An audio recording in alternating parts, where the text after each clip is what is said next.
Hola, almas liberales.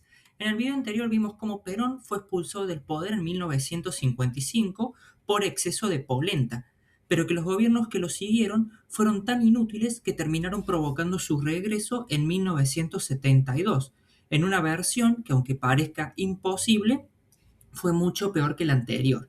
Sin embargo, su estancia en el poder fue muy breve, ya que en 1974 se fue con Lucifer, dejando al mando a la incompetente de su esposa Isabel, quien en 1976 es derrocada por Jorge Videla, un militar que ella misma había nombrado y quien le permitió irse a vivir a España a disfrutar de lo robado.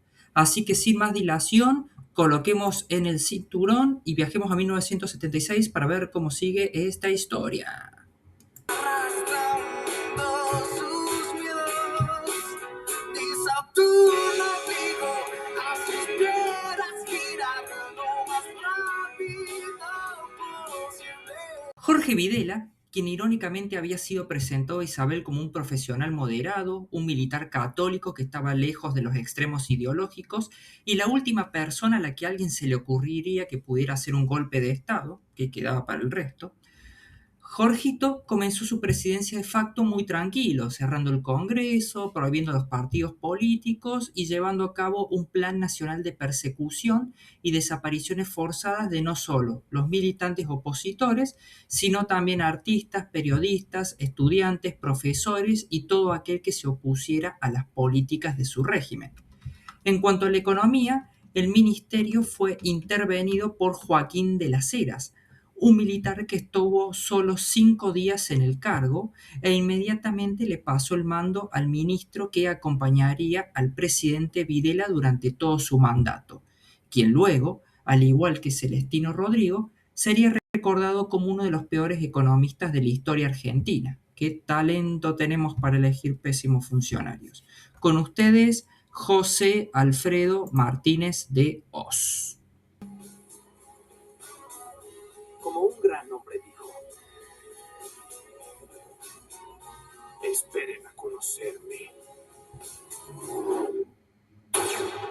Al asumir el mando, Martínez de Oz tomó una serie de medidas a las que autodenominó como el Programa de Recuperación, Saneamiento y Expansión de la Economía Argentina. Tenete un nombre. Mediante el cual se buscaría primordialmente acabar con la inflación, que era lo más demandado por la sociedad argentina. Bueno, cualquier semejanza con la actualidad es pura coincidencia. Para ello, el ministro decidió congelar los salarios, eliminar los controles de precios y devaluar la moneda mediante un cronograma mensual con un tipo de cambio fijo que fue más conocido como crawling peg o la tablita para los amigos. Estas medidas implicaron la pérdida de 1/3 del salario real de los trabajadores, disparándose la inflación anual al 54%.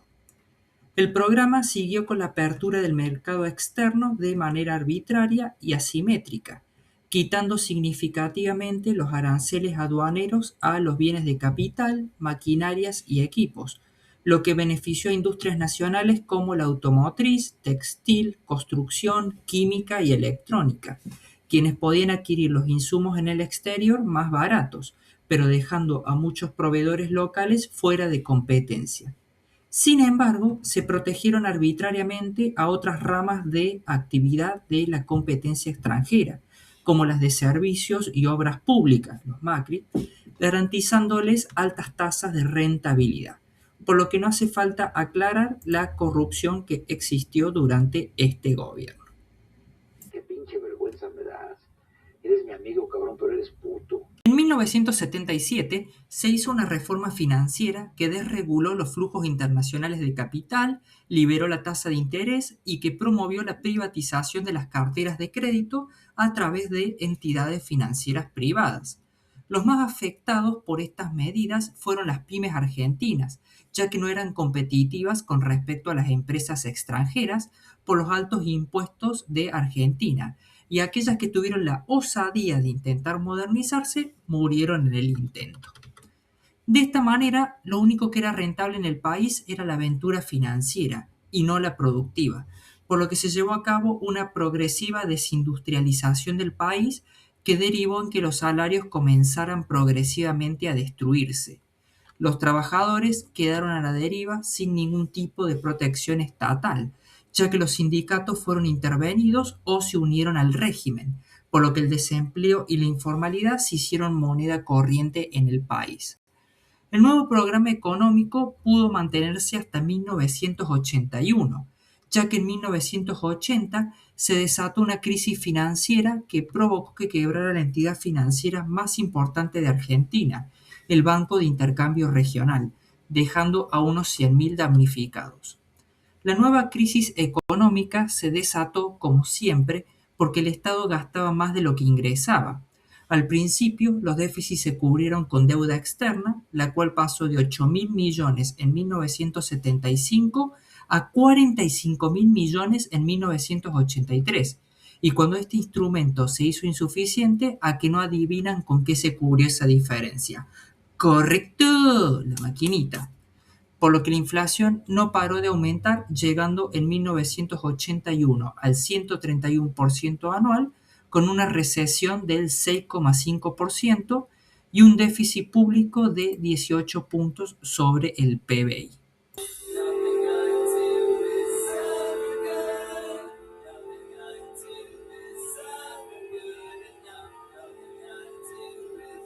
Para marzo de 1981, los cuatro principales bancos de Argentina ya habían quebrado, por lo que las internas de las Fuerzas Armadas, sumado a que este régimen reprimía salvajemente a todo intento de oposición, con miles de desaparecidos, encarcelados y exiliados, llevaron a que Videla renunciara a su cargo y asumiera en su lugar alguien que terminaría de destruir no solo el país por dentro, sino también nuestra poca relación con el mundo. Con ustedes, el comandante en jefe del ejército, Roberto Eduardo Viola. En cuanto a la economía, Martínez de Oz también voló por el aire y asumió en su lugar Lorenzo Sigaud, quien crearía una frase referida al verde americano que quedaría inmortalizada en la cultura argentina. ¿Adivinan cuál es? Para 1983, el plan económico de Martínez de Oz hacía agua por todos lados, por lo que cuando asumió Sigaud el 29 de marzo, había rumores de que se venía una fuerte devaluación, a lo que el ministro contestó diciendo que no iba a depreciar la moneda. A este anuncio, los medios de comunicación la resumieron con la legendaria frase del que apuesta al dólar pierde.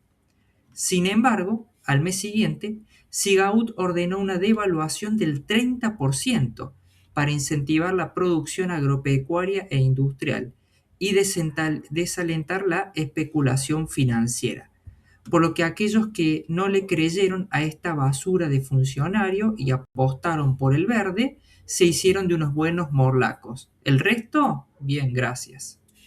Y para no perder la costumbre, la nueva gestión no quiso hacer el ajuste fiscal que demandaban las cuentas públicas, por lo que el PBI siguió cayendo y la inflación galopando, llegando al 400% en 1983, a lo que el ministro respondió con más devaluación y un proceso de cierre de capitales para que no se fugaran los pocos dólares que había de la economía.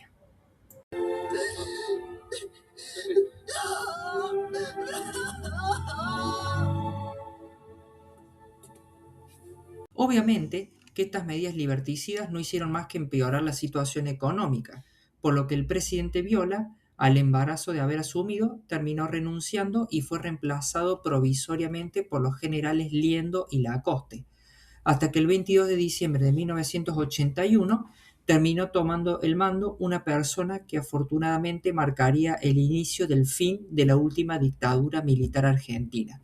Con ustedes, el general Leopoldo Fortunato Galtieri. Para este momento, la sociedad se encontraba en total ebullición y este locazo decidió jugar una última carta, recuperar las Islas Malvinas de las manos británicas, creyendo que los ingleses no las reclamarían y que contaba con el apoyo de Estados Unidos. Así fue que un 2 de abril de 1982, el general ordenó la invasión de las islas, cosechando un notable caudal de apoyos y adhesiones de la sociedad argentina que se mantuvieron durante casi todo el conflicto bélico, hasta que Argentina tiró la toalla en junio de ese año. Inmediatamente, los medios de comunicación comenzaron a viralizar la cantidad de caídos en combate, los malos tratos y condiciones inhumanas que sufrieron los jóvenes soldados argentinos y cómo los militares se robaron hasta las donaciones. Impresentable, impresentable, pero igual no me sorprende. De algunos no me sorprende, lo más mínimo. Como consecuencia, el poder militar se terminó de resquebrajar y la sociedad civil exigió que se llamaran a elecciones democráticas, por lo que el general Galtieri fue forzado a renunciar, siendo reemplazado por Alfredo Sanchín y Reinaldo Vignone. Finalmente se convocaron elecciones para el 30 de octubre de 1983, donde los principales candidatos fueron dos: Raúl Alfonsín representando a la Unión Cívica Radical y Luder por el peronismo. Prepárate porque la vas a pasar mal, porque te voy a pegar un baile morboso. No vas a saber ni dónde estás parado. Las elecciones de 1983 fueron como la fábula de la liebre y la tortuga, ya que los peronistas estaban seguros de que ganarían caminando porque contaban con el antecedente de haber triunfado en todas las elecciones a las que se habían presentado y que históricamente solo los habían podido sacar del poder por la fuerza o el fraude. Sin embargo, Ricardo Alfonsín, un abogado de Chascomús, se dedicó a trabajar de forma sostenida e inteligente en pos del objetivo presidencial, buscando consensos con distintos partidos políticos, mientras que el peronismo cerró las puertas a la participación de sus afiliados y optó por repartir carguitos como si ya hubieran ganado. El 23 de agosto de 1983 se presentó la fórmula peronista integrada por ítalo-argentino Luder, quien había sido presidente del Senado durante la gestión de Isabel. Para la gobernación de la provincia de Buenos Aires, cometieron un grave error que les costaría caro en las elecciones nacionales, ya que se había anunciado la candidatura de Antonio Cafiero, el abuelo de Santiago Cafiero, el burrazo ese que tuvimos como jefe de gabinete. Sin embargo, a último momento, terminaron poniendo como candidato a un sindicalista impresentable llamado Herminio Iglesias, quien, al concluir un acto, le acercaron un cajón fúnebre con los colores del radicalismo y no tuvo mejor idea que prenderlo fuego. Esta imagen, que fue transmitida por la televisión, generó un amplio rechazo de la sociedad en todo el país. Otra característica que fue clave en esta elección es que Luder se mostró muy ambiguo con su opinión sobre la dictadura, a la vez que no recorrió cárceles ni presentó habeas corpus por los desaparecidos, mientras que Alfonsín llevó a cabo una feroz campaña contra los militares, prometiendo que los haría pagar por sus crímenes. Así fue que en esta elección el peronismo perdió por primera vez desde su creación, imponiéndose Alfonsín con el 52% de los votos. ¿No tienen el presentimiento de que algo muy malo va a pasar? Al asumir la presidencia, Alfonsín puso como ministro de Economía a Bernardo Crispún, quien no tenía una solución clara sobre cómo estabilizar la destruida economía argentina.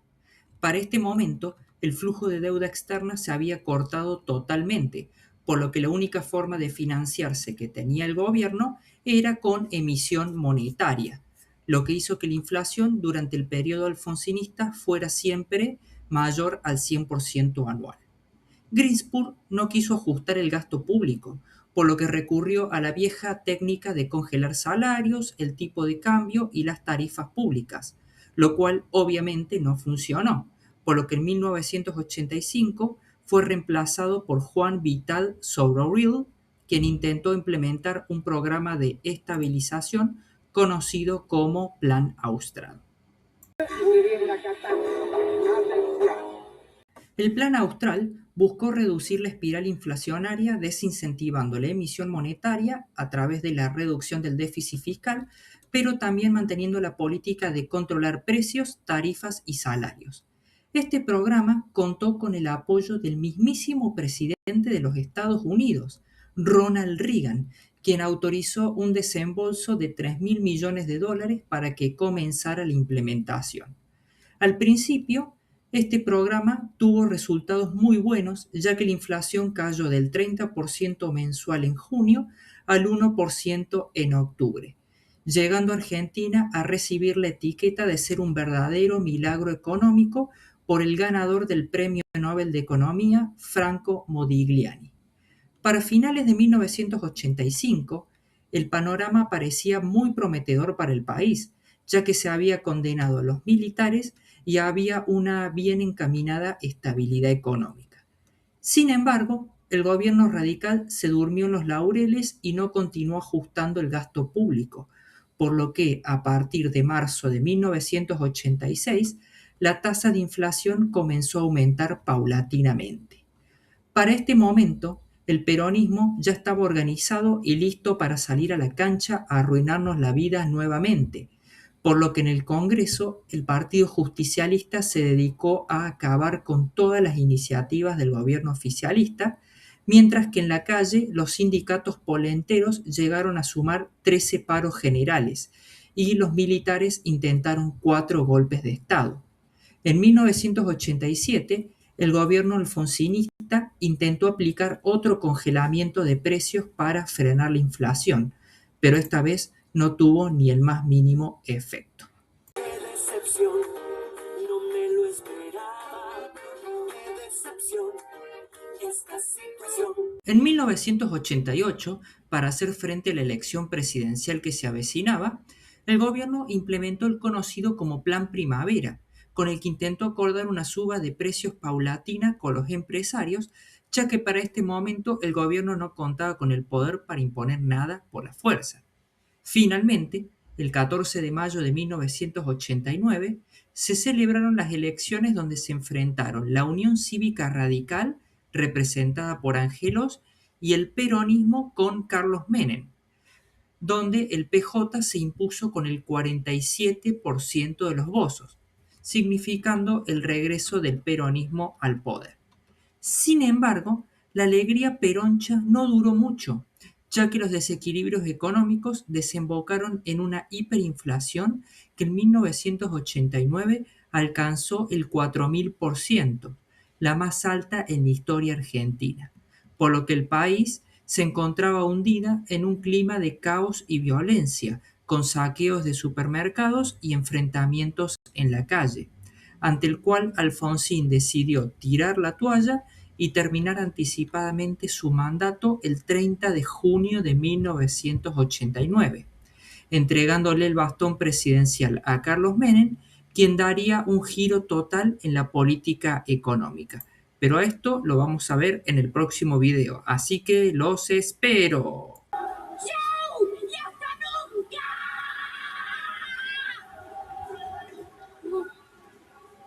¡Salud! Bueno, almas liberales, espero que les haya gustado el video. Por favor, dejen su like para que pueda seguir creciendo. Si les interesa, en la descripción les dejo un link para que puedan comprar estos muñecos artesanales de calidad alemana a precio chino. Así que sin más... ¡Screw